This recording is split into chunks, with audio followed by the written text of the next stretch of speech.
Good morning, ladies and gentlemen. It is Tim Gillette with another episode of the Tim Gillette Show. Today, I actually get to meet another person. So, Kathy Mason has introduced me to some of the coolest people. I just got to give a shout out to Kathy because she's got a lot of people who just basically have someone of interest that I should be publishing out on the show.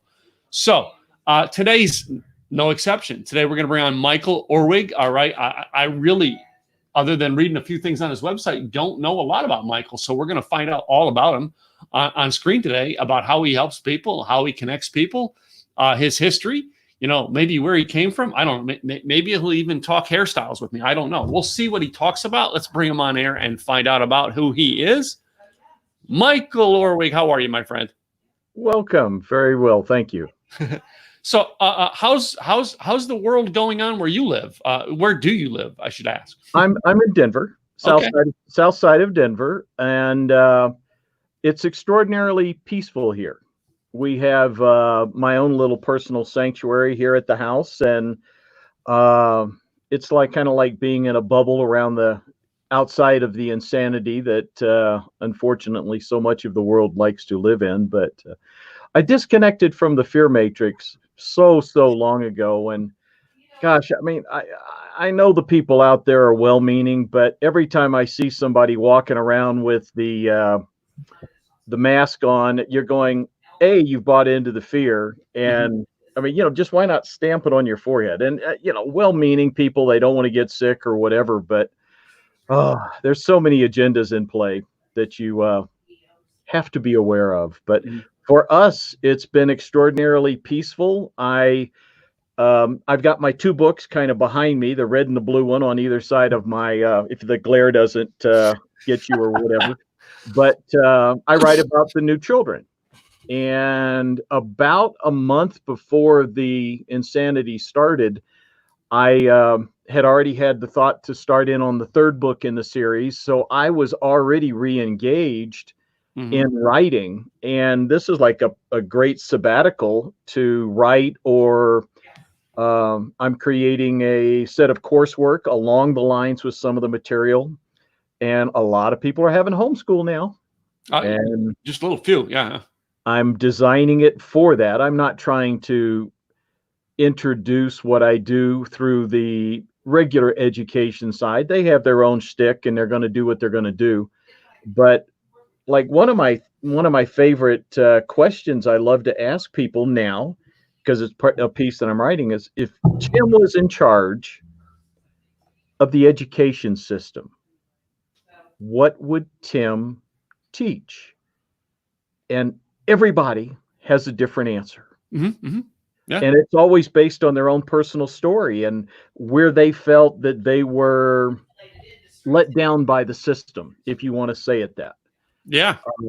Well, for myself, I've studied how we create our reality for 40 years. Wow. And it's not taught to the kids.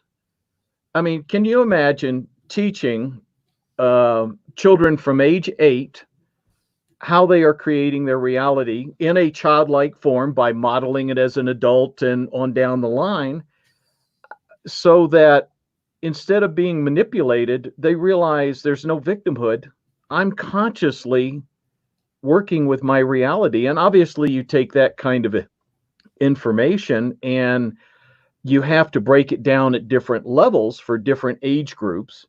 But right now I'm doing kind of beta testing with my two 15-year-old grandkids.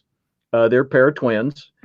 And I'm working with their material and I'm filming it and doing different things and kind of just seeing how they react to different understandings. Our generation, we came in and saw the amazing work that Law of Attraction did and the secret and all of that. Well, but most people realize that's like level 1 and 2.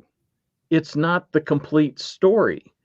And so I try to bring in everything I've learned over 40 years into the material and try to create material that anybody could understand. Most of my focus in writing about the new children is the backstory. what's going on behind the scenes with these amazing souls that are coming in, that just happen to be coming in through these little tiny bodies. And well, do you have children, Tim? We didn't Yeah, ask. yeah. My youngest stepson's 27. My daughter is 31, and my oldest stepson is 34. Well, So, a yeah. little bit younger than mine, but not significantly so. And within the souls coming in, with the shifts in consciousness going on planetary wide, their vibration is different. Their amount of high frequency energy they're holding in their body is significantly higher. They're more sensitive. But most importantly, their consciousness is set up for unity consciousness, literally the new earth that we're moving into planetary wide. And so all of the paradigms that go back to separation consciousness, fear, competition, control, anything that causes separation is like a computer virus into their operating system, is the analogy I like to use. And the more that I can help parents understand that just because they're having this beautiful baby boy or baby girl and they look like every other generation's cute little child, now they're coming in for a new earth. And we as humans have built into our, if you want to call it, operating system, we absorb everything from mom and dad up to age 7 directly into our subconscious. And it's like getting a understanding of how reality at that moment in time is working. My mother was born in 1932. Wow. Think of the patterns that she carried that I picked up, and the changes we're at now in a world that's going so fast. The structures in society haven't even remotely tried to catch up. They're 50, 75 years behind what's really needed to support these kids. And that's a lot of what I try to talk about and try to convey different understandings. I see every person as a genius. And you've got your gifts and talents, you've got your specific genius. Yeah. But the education system only looks at what it deems as important in academia. Yeah. My degrees, I went to Duke, normally considered a pretty good school. At 5'6", I was not part of the basketball program. I can't imagine that. I did play 2 sports for Duke, though. Oh, okay. I was a wrestler and I played baseball for Duke. Okay. But at 5'6", and believe it or not, my half brother, mother's second marriage, mother was 5'2". My half brother Chris is 7'1". I clear his waist by, a tall drink of water. But be that as it may. Yeah. My degrees are in math and psychology, and I have a master's in mind-based medicine. And I've always loved looking at what's going on behind the scenes. And structures like education focus, in my opinion, on about maybe 2% of the human genius. I was math science. And yet here I've written, I'm working on my 4th book. I despised English. Yeah, I hated it too. Yeah, same thing. Yeah. But it wasn't until I learned how to do more intuitive writing, stream of conscious writing, channel writing, different types along those lines, that the book started emerging. And it's not taught. I mean, there's so many things that aren't taught within the education system. They deem what they think is important to their agenda, whatever that may be. But we leave so many kids behind today because if they don't fit in with academia, they're considered not smart or dumb or whatever. But no, everyone is a genius. And one of my favorite quotes was Einstein's. I don't know if you've heard it, but don't judge a fish's genius by its ability to climb a tree. So true. Yeah, yeah. Um, yeah, wow. Right there's the statement that needs to be said over and over again. All right, by how people are judging, and yeah, I would never have judged you by that anyway. But yeah, go on. I mean, I want you to go on about your story there a little bit more. For career wise, one of my favorite talks that I like to do is some doors open and some doors close. At age 65, I've been able to look back through my life path at the different synchronicities that have allowed me to do different things for my past, my soul's calling, my path. I was a 747 captain for United on a metaphysical path. I needed the travel piece. I needed to fly in Asia. I worked with energy for the last 20 years. I went through my awakening in the mid 90s for me. And I would not get on an airplane post 9/11 unless I was aligned energetically for ease and grace. There was so much fear put on the populace. But as the captain, my energy set the tone for the entire energetic field for the airplane. And most people don't realize within the selecting of potentials within the quantum field that there's an infinite number of possibilities that can occur in any experience. And in different levels of meditation and my own trance work, I would go and look at circumstances like Sully Sullenberg's landing in the Hudson River. Well, how much of that experience was caused by mass consciousness, consciousness of the people on the airplane? Because it's a consciousness event. It's not just a physical happenstance. Yeah.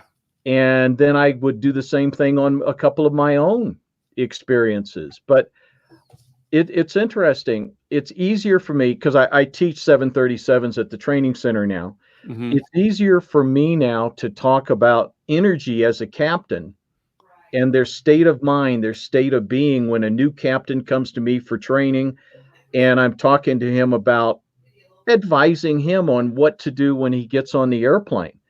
They love to talk about their state of being and how that affects everything around their flight. It's not taught, and I just happen to catch the guys normally for a week's time period. And if I have enough time within the normal course that I work with, I share, some of my experience, and they love that. Now, areas where there's more of a wounding, like a 9/11, a little bit harder to go there. You can't exactly know where people think of around understandings of 9/11, but as far as just energy and working with energy as an individual, as a captain, it's fascinating to see within the mass consciousness awakening things that I can talk to people brand new, just like yourself, that I'd never met before, that I can talk to them about. The subject would have never been broached 15, 20 years ago. But they're at least at some level of understanding and open to a deeper level and stuff. Now, most of my main focus is on helping parents with changing their paradigms. And we're raising fourth density children with third density paradigms. Explain that a little bit more. Well, that's back to the unity consciousness and the separation versus separation. Many of the parents, and I'll use your kids' age group in that 25 to 35 range. My kids are 35 to 40, just a little bit older. Yeah. Depending upon what the parent modeled for them and taught them is going to depend upon how they raise their children. And if are you familiar with the term just still being asleep on a consciousness level? Yeah. Okay. depending upon how awake they are or how asleep they are, normally depends on where they bought into the modeling that mainstream media wants to condition them to see Okay. versus being more in alignment with looking at and feeling for themselves. And this is one of my always my big things is what is in Tim's best and highest interest, not Michael's, not David's or whatever. If we're talking about Tim, the only thing I would worry about is what's in your best and highest interest. What's your heart's calling? Where's your excitement? Where's your passion? And I bring things back much more individualistically, but we don't live our life like that. So many don't. You're right. I mean, and like you were saying in the beginning, the idea of us being, you know, by the media, taught to fear by the media right now, in our current pandemic, and yeah, it really gets to me, that people aren't awake, and like you just said, I mean, everything I do is I want to know what you want, not what I want for you, but what do you want for you? And there are so many people, Michael, who can't answer that question. No. And they don't know what their passion is. They don't know what their heart's calling is. Why? Because they've listened to everything that society throws at them, whether it's parental, education, religion, who knows, wherever their influences or their friends, they're not listening to their own passion. And that's the one thing. Are you familiar with Daryl Anka and his channeling of Bashar? I can't say that I am. So explain who he is to me and let the Daryl Anka is a individual out in California, and he channels an entity by the name of Bashar. And some of Bashar's understandings that he conveys are easily, in my opinion, the most practical, usable, and complete along this line of learning how to work in this reality as a conscious creator. And the key thing that I'm teaching my grandkids is to follow their excitement. And it's all about how the higher self communicates to us through the body. And it communicates us through passion. And this is, it's your passion, but it can be called many things. Your passion, your curiosity, inspiration, excitement. And it's not just the big thing. You literally follow your excitement in all of your choices during the day. What choice feels a little bit more exciting than maybe the other ones that are on your plate today? As you do that, you open up in essence, the portal of information from your higher self. And that's when you start seeing the synchronicities come in. And that's what I'm teaching my two grandkids that are 15, and seeing what they can pick up, what aspects of the material they're understanding with where they're at. And I'm meet with them on Zoom right now just once a week, and I'll send them some material and different things. But it's about implementing the living your passion in your life. But the thing is, the parents have to be on board. Yeah. If the parents are supportive of the kids like that, there's no parenting. Yeah. One of the things I did way back, I had more, not your hair, but I had more hair. When I did my awakening, one of the early tools I used was a pendulum. And my thought was that I practiced on and on and on is something in my best and highest interest. You go to a restaurant and I would pendulum on the menu for what my body would want today.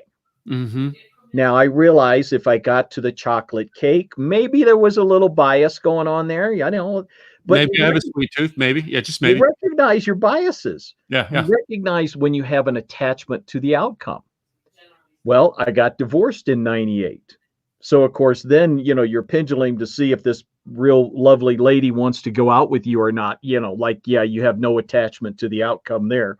So you learn about trying to listen to the information without attachment to the outcome and being neutral with where the path takes you. And what I did with my kids when we were all going through that time period, my youngest, Katie, let's see, Katie was born in 86. I'm doing math in public. So she was 12. My youngest was 12 at the time. I had them start with a pendulum. And if they could prove to me that something was in their best and highest interest, no matter what it was, I told them I would support it. Yeah. And so what does that do as a parent? There's no control issues. No. It's up to them to play tune in. And all three of my kids still do that today. If something goes, a little bit of life kicks in or whatever, and they've got a challenge, my question is, well, what have you been getting within your guidance or whatever? It's not immediately me spitting out, you need to do this, which is my projection from my past or my conditioning. Now, I may have a little bit of a clarity if I get some my own intuitive insight that I may share.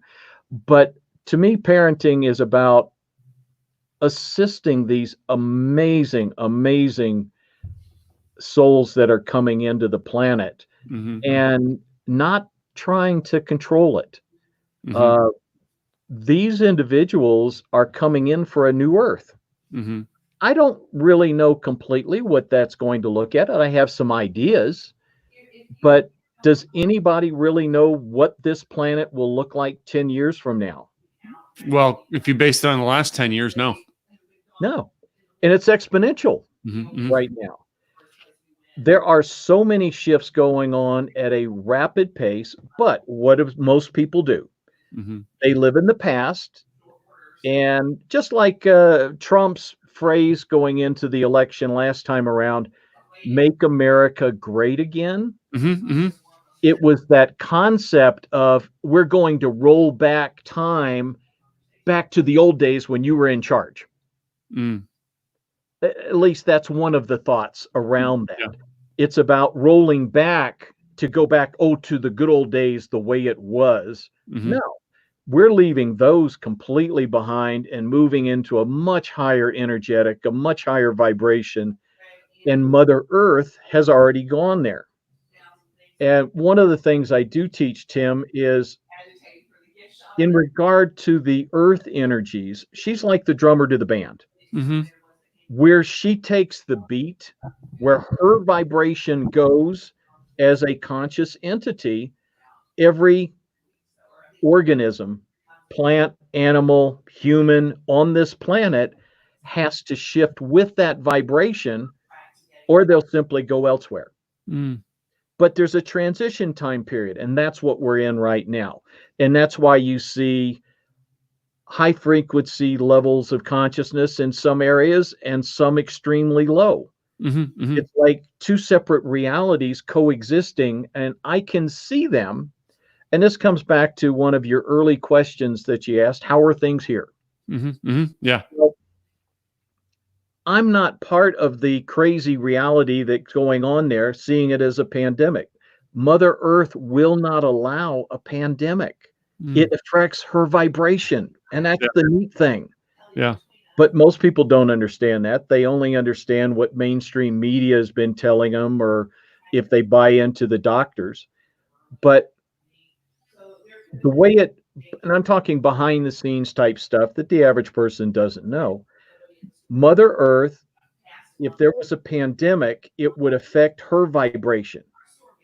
So as her own conscious entity making a conscious choice, the universe, the different star cousins that help us currently with our shifts, light workers from around the planet, whoever is completely allowed to mitigate the effects of the virus.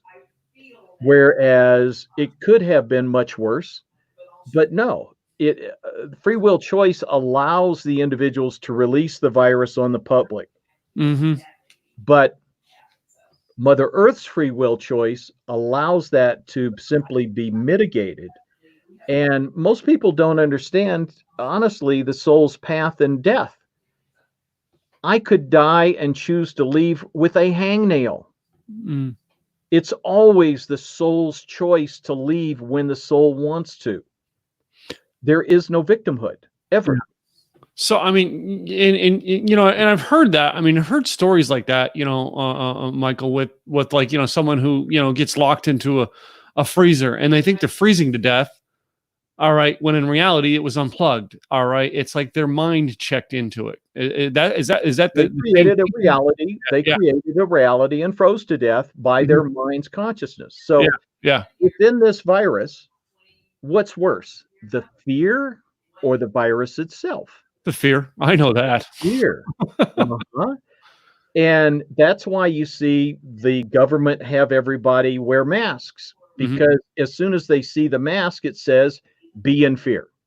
As a pilot post 9/11, well, anybody that understands the energies behind the scenes knows it was basically an inside job, and we're not going to go into that. I could talk all day long about just the lies the government has put out around 9/11.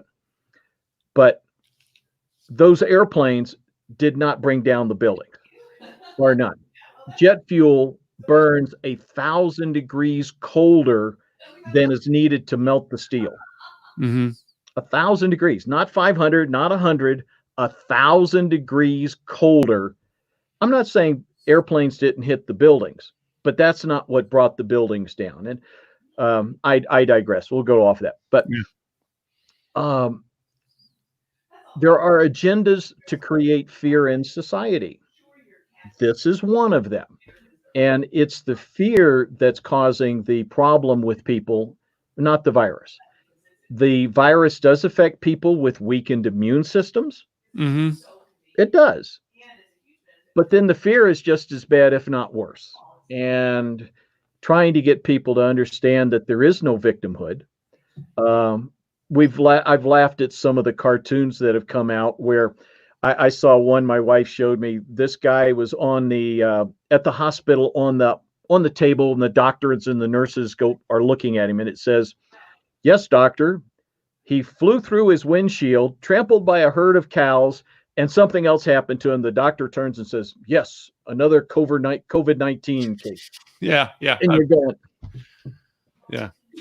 and so it's another one of these gigs where they can play their agenda and do different things. But the more that people are awake and tune in for themselves, if something feels right for them, is a lot of what I try to teach. I just don't want something forced on myself or anybody else that doesn't want it forced on. Now we're talking about agendas and taking freedoms away and the rest of the craziness that people like Bill Gates and that group like to try to play with mandatory vaccines. But they make it sound like we're doing this for you, though. And that's always the problem with these individuals. Are they well-meaning or misguided? I don't know. I don't know Bill personally or whatever. But I've lived most of my adult life tuning into for myself what's in my best and highest interest. And I'd like to see all of society do that with the freedom to flow with that, whatever that might be. And that's a lot of my things that I like to play with, especially with these young kids. The parent doesn't know what's the path of the child. They may have an inkling of some of their talents by observing them, but the soul's path is coded into the cellular level of the body, and it's kind of like being time coded. It comes out for the individuals when it's supposed to come out, and you blend that with the higher self's information coming in, and you got amazing kids that are working constantly with higher levels of consciousness and higher levels of information, that there's no war, there's no violence. People are violent because they're in pain. That's normally the core thing that starts with it. They're at some level of core pain. They're not tapped into the level of peace that you are when you're tapped into truly your heart's energy. Mm-hmm. And when you get somebody that knows why they're here, I mean, who are you and why are you here? I mean, how many people have had midlife crises because they've stuck in some job that gives them no pleasure? Yeah. Well, leave. Yeah. And then what do they say? Well, I can't. Yeah. Yes, you can. Watch, you know. But if they've been taught to follow their passion from an early age and given the freedom to do it, Yeah. Yeah. you got a different ball game entirely. Uh, Well, if we had ball games. yeah. Well, yeah, we don't have it right now, but I want to go back to something on this, a little bit, Michael. You know what I mean? There are things that, like, you know what I mean? Like, I tried to instill in my children when they were younger, certain disciplines, you know what I mean? You got to take care of your health. You've got to, you know what I mean? You do have to make your bed. You know what I mean? It's little disciplines. Is that part of the, you know what I mean? Like, they have to kind of be instilled in them, as opposed to the person that's taught it's all right to harm people. You know what I mean? The pain that you create, you're talking about in the kids, that's stuff that was taught. It's okay to harm people to get what you want, but That has to be taught entirely differently. And basically, it's a belief structure in life. And one of the main understandings that Bashar talks about is the entire reality that I live in is based on my belief structures. My belief structures then create my emotions and my states of being. And from those, then we do actions. So those three, but it always comes back to a belief. Well, when you have a belief in lack, that's one of the core triggers for exactly the type thing you're talking about. I have to, in order for me to get something in my life that I feel that I need to take it from somebody else or be in competition with somebody else for that energy. But that's not the way the universe works. But of course, what's taught? It's taught that original paradigm that you're referring to of dog eat dog. You go back to survival of the fittest. Nature works in cooperation. It does not work in survival of the fittest. But that was actually promoted in Great Britain by the aristocracy as a way of saying, we're here in charge. We're the aristocracy. We're the supreme beings, if you want to call it that. It's a bit extreme, but we are at the top. And you should look at us like we're special instead of everyone's special. Everyone is here for a purpose, and we are all part of the whole. And we would be lessened if I do any level of harm to anyone. I'm part of the whole. I'm doing harm to myself. Yeah. Yeah. And a lot of these concepts are starting to make it into mainstream. The mindfulness is being taught in some of the early levels and stuff with different things. But it's not being lived by the parents. It may be being taught at the schools. Yeah. Yeah. But the parents that model that energy, that really reinforces it to the children. Okay. Yeah. And so you need both. Well, we have generations where it hasn't been taught. I mean, none of this material that I love to study was ever taught at any level of the school system, at any level from parents. And we've shifted very quickly, which is wonderful. But we're still got a long way to go within the transition of helping everyone live their genius. And that's when we start moving really towards as an example, just I hate to beat up on the education system, but an education system that is solely designed to help Tim find his genius. Yeah. Yeah. That's it. Yeah. What's your genius? You study whatever you're drawn to. See, the human experience is a learning machine. We are incredible. And these new kids are bored. Why? Because they're being forced to study things they have no interest in. Yeah. One of my grandkids, one of the ones I'm working with, plays Fortnite. Okay. He is very unfocused in school. But you get him playing those games, I can't even see how fast his freaking fingers are hitting the keypads. Okay. I mean, it's a blur. He's won tournaments and all kinds, but his hands are moving in an absolute blur that I couldn't even comprehend. But if you would take him just on his schoolwork, you say, well, he's completely unfocused. Yeah. No, he's unfocused at what you're trying to. Yeah, and I had that issue myself in school, where, you know what I mean. That's why I broke my marketing down to simple tasks. If it's a difficult thing, I can't explain it, or can't comprehend it.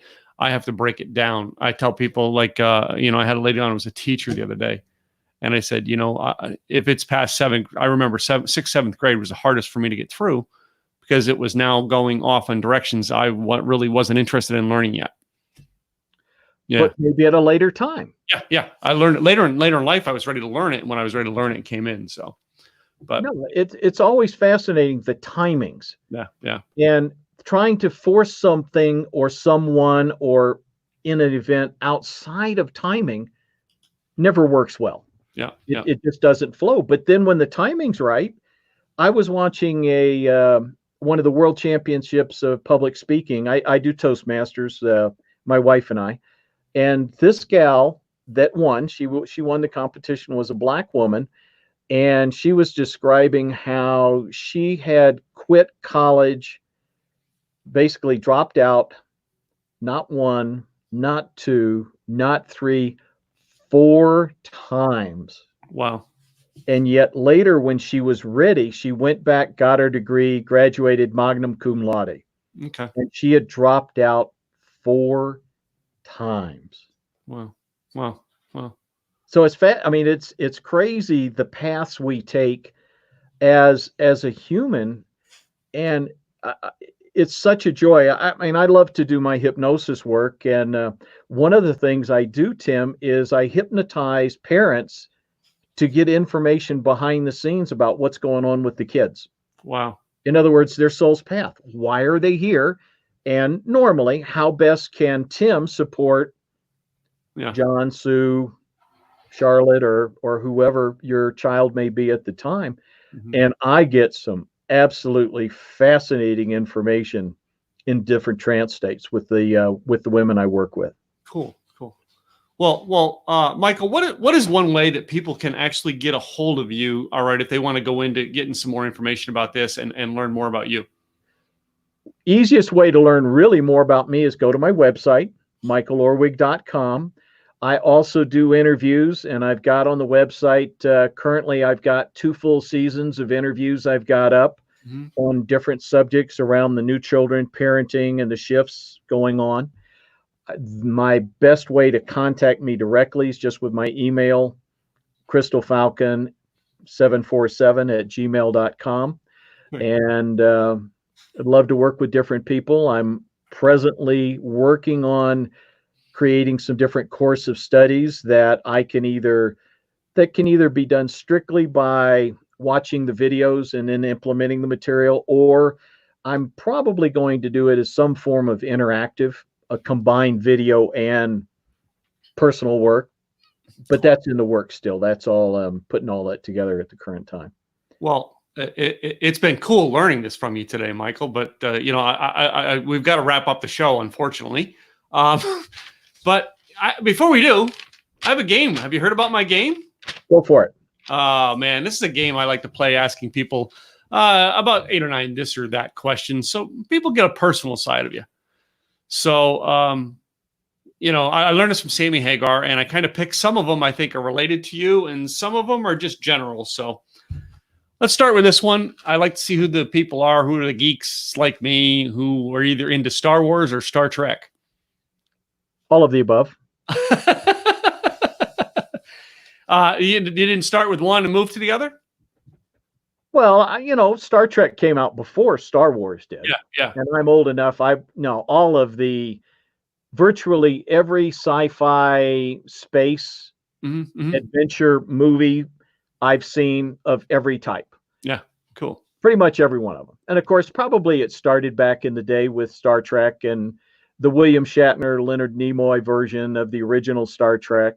Yeah. And but no, I've always loved all of those. And one of the things I teach about and talk about, I call them literally that learning academy, the Star Seed Academy. Cool. So yeah, those are an easy ones. I've loved all of them. So next one, I like to ask people: would you rather in the car? Would you rather listen to a podcast or music? A podcast. Podcast. It's more and more. Now let me qualify that. If I'm driving to work at 5:30 in the morning for a 6 a.m. sim, I can probably just do music. But if I'm semi-awake, then I'd like a podcast. Okay. How about are you a cat person or a dog person? I'm a dog person. Dog person. Taco or hamburger? Hamburger. Hamburger. I like you now. But within that, my wife has a PhD in natural medicine. Oh, okay. So it's grass-fed, natural hamburger, not just a hamburger. Okay. How about beach or mountains? Both, but I still would lean towards the beach. Okay. I'm a Hawaii type guy. It's always been my favorite place. But here we are in Colorado, and we live in the mountains. Yeah. So this one here, all right, can be kind of controversial. Some people believe it should be, and some people believe it shouldn't. Pineapple on pizza, yes or no? I've enjoyed that. I'm not an anchovy guy. Okay, yeah, I don't like the anchovies either. Pineapple but on pizza. Ham and pineapple has a very interesting. I like pepperoni and pineapple, but people think I'm weird. Yeah. I understand that, but no, I like pineapple. I like pineapple anytime. How about a bottle of beer or a glass of wine? I'm not a beer drinker. Never have been. I will have a glass of wine once a month. That's about it. And my most controversial question is the toilet paper, does it go over on the roll or under? Has to go over. Has to go over. Has to. I love that. Has to go over. Has to go over. And my last one is like a freaky one, but I like to ask: boxers or briefs? I do that. The bamboo. It's not a box. It's the tweener. It's not a boxer. It's not a brief. It's the kind of a short brief.